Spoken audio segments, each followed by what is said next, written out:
Hi guys, it's Danny. Welcome back to my channel. Today I'm back with another layout for the COAPA Confessions of a Paper Addict Cutfiles design team, and today I just wanted to come on live and explain to you where I'm at before I get started on this layout, because I've used two cut files and they both have two separate pieces to them, so I don't want to be confusing. I just want to get everything sort of out on the table before I put everything together. So this is where I'm at.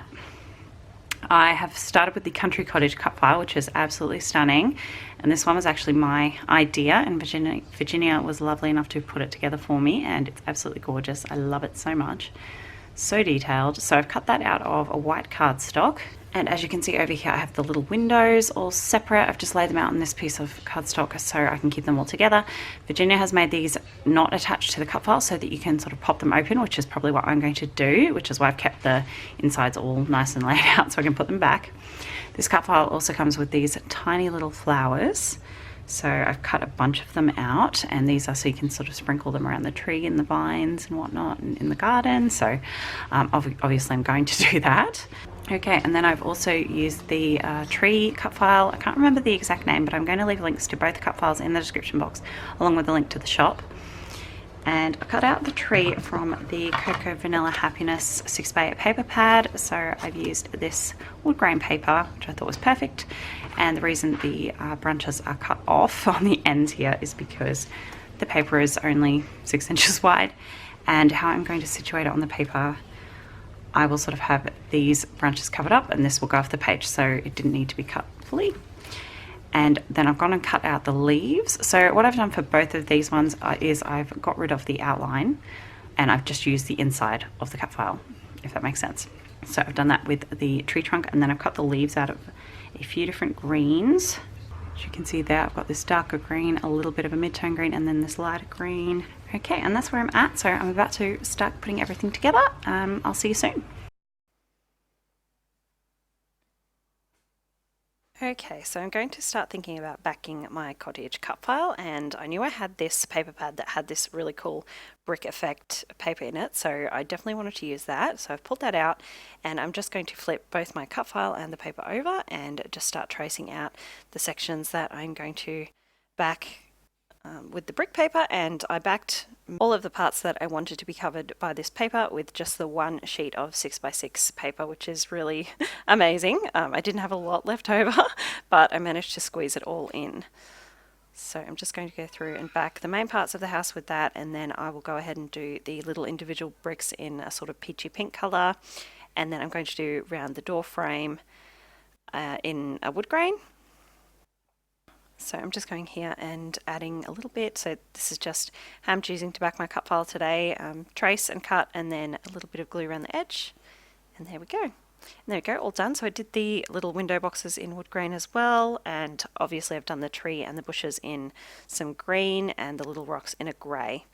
Now you can see my roof is it's a really dark green colour at the moment. I do end up changing that. It ends up, I just feel like it's really dark and sort of gloomy, so I do go through and change that in a little while, you will see.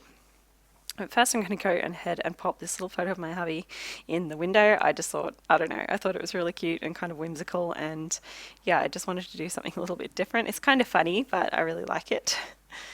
So now I'm going to add in the little windows, and this is where it comes in handy that they're separate, because I'm going to actually prop them open. I'm just laying them on like this with that little insert bit for now, just to make sure that I've got the right window on the right side, if that makes sense. Then I'm going to take a little bit of white foam tape and just a little strip of it, and I'm going to pop that on the outer edge of the window so that when there you go, you can see, when I put it down, it will look like it's sort of propped open. So I'm putting a little bit of glue just along the inner edge of the window there, and then the outer edge is popped up on that foam tape, so you can see there that it's nice and dimensional. And now I am just getting an idea of where I'm going to lay everything out. So that's my main photo there, that of me feeding the sheep. So this was actually when we were on holiday in Tasmania. We stayed at this beautiful little cottage, and they had sheep, and I fed them a couple of times. It was just a beautiful location. So now I'm taking all those little leaves that I cut out, and I didn't cut them, I cut them on my silhouette. They're part of the tree cut file. and I'm just going ahead and laying them all out how I like them, and then I'm going to use some glue and glue them all to the tree. And then I will glue the tree to the house eventually, so I can move the whole cut file sort of as one piece. And I'm using just a bit of wet glue at the base of the leaves, or where I can glue them to the tree. And I'll go in off camera as well with some foam tape, and I'll sort of pop that. I'll pop little bits of foam tape between all the different layers of the leaves, and that creates lots of really nice dimension. I'm also going in just on the side here and sort of extending that part of the tree that is part of the cottage cut file, and yeah, I'm just making that a bit more full. Now I'm starting to put those little flowers on, and I'm realizing as I'm putting them on that they are not standing out off the cut file enough, because I've cut them on that pattern paper and they're so little they just don't look like flowers at all. So I do end up recutting all those.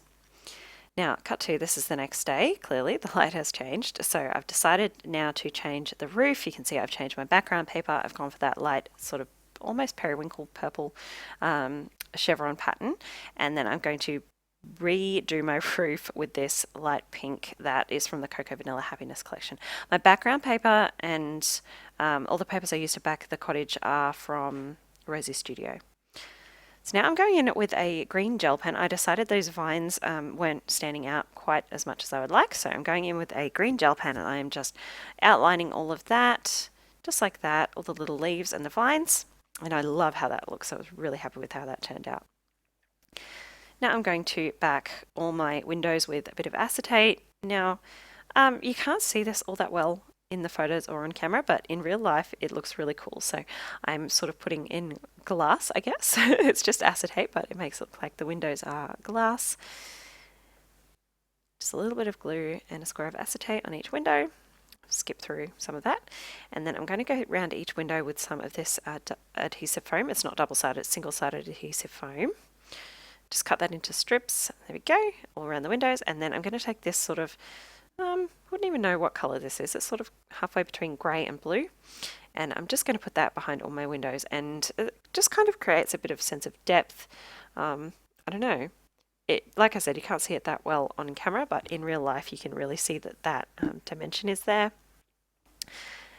And just makes it look a bit more realistic. I had a lot of fun with this. So now I'm just going to back the rest of my cut file with some foam, get it all up on that same level. There we go. Didn't make you watch all of that. Now I'm going to glue all my windows on. So I'm putting that sort of insert bit, you can see that white bit that is sort of between the window frame and the outline of the windows. And I'm just putting that there to make sure that I get my windows all nicely lined up where they're supposed to be. There we go, they're all done.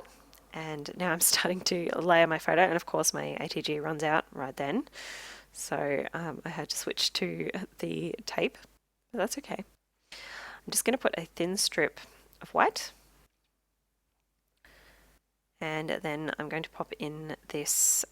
This is the pink pattern that I used to cut the first lot of flowers out that didn't work out, but it's still a pretty pink, and it matches that roof quite nicely. So I'm just going to pop a thin layer of that all the way around my photo.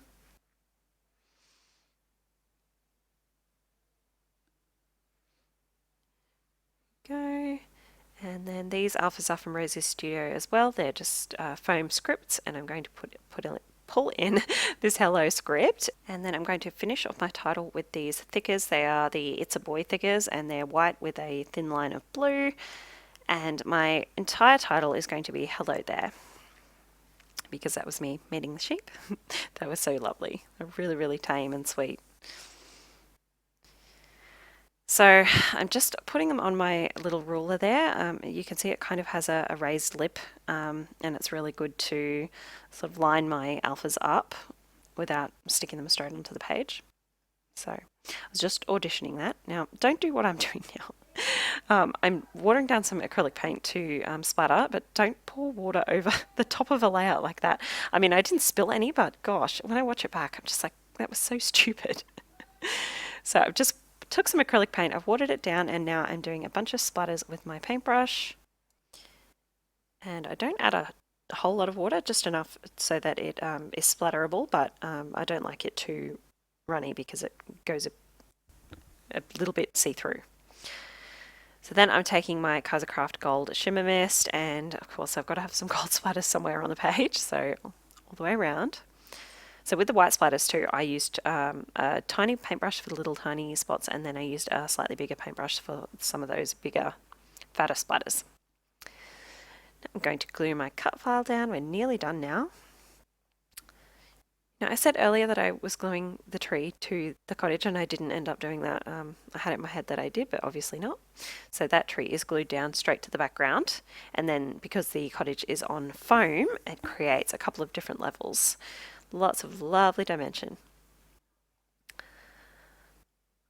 Right, I put a bit of foam on my photo, as you can see, the parts where it's going to sit on the paper, and then I'm just putting some tape adhesive on the rest of it, because I want it to sit nicely on top of the cut file there.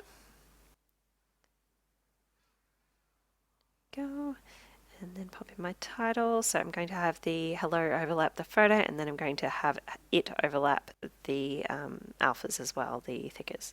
I just feel like that helps to anchor it somewhat, so it doesn't feel like it's just sort of floating at the bottom of the page there, because it's all connected, if that makes sense. Okay, I have my journaling here just on a couple of strips of paper, so that's just printed on my regular printer. I don't have a typewriter, I just print it in typewriter font on a nice heavy gauge paper and cut it into strips. So there we go. Just a little bit of journaling helps to fill in that gap. Trim off the extra bits of cut file. Really liking how that's looking. Now I wanted to add a couple more of the leaves somewhere else on the page, because I have it in two places, on the left and the right there, and it was kind of bothering me. I do like to, I don't know, I don't always follow the rule of three, but it definitely helps, I think, if it can bother your eye a bit. It does me anyway, if there's even numbers. So I just wanted to fill in something.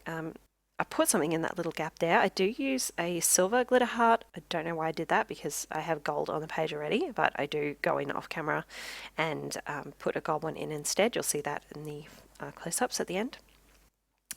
So here you can see I've recut all those tiny little flowers out on just solid colour. So I've got pink, purple and yellow, and I'm just going to start popping those into the little window boxes, and I'm going to layer them up all nicely on top of each other, and I'll scatter a few around those vines of ivy as well. So I'm just trimming the bottom off some of these to sort of make them look like they're growing up out of the window boxes. I love how this turned out in the end. It's so cute. Off camera as well, I also added a little strip of yellow to the left hand side of my photo, you can see there, just to bring in some more yellow there. Put in a little rhinestone on my door for a little handle. I love those little touches. I think they can just really bring a layout together. Now this ephemera pack is a Kaisercraft collection. It's the hide and seek collection, I believe it's called, and it's got lots of cute little animals in it, so I'm pulling all those out, and I pull in a couple of those leaves, but I don't end up using them. So I just want to put a couple of cute little critters. I love that owl. It's the perfect colour, and it tucks into that tree just perfectly. I want something else just in that little space. I do end up using the little bunny, and I try a couple of others, but nothing really works. That bird was cute, but it was just the wrong shade of pink. So yeah, tried the leaf but didn't like it. So I'm just going to glue in the little owl and the little bunny, and I love them just peeking out there. They're so cute. And I think that's it. Close-ups are coming up. Don't forget to check out the Confessions of a Paper Addict cut files shop on Etsy. I will leave the link in the description box, and I'll leave the link to the Facebook group as well, so you can go and check out the other design team members and all the beautiful inspirational layouts on there. Thank you so much for joining me. I'll see you next time. Bye.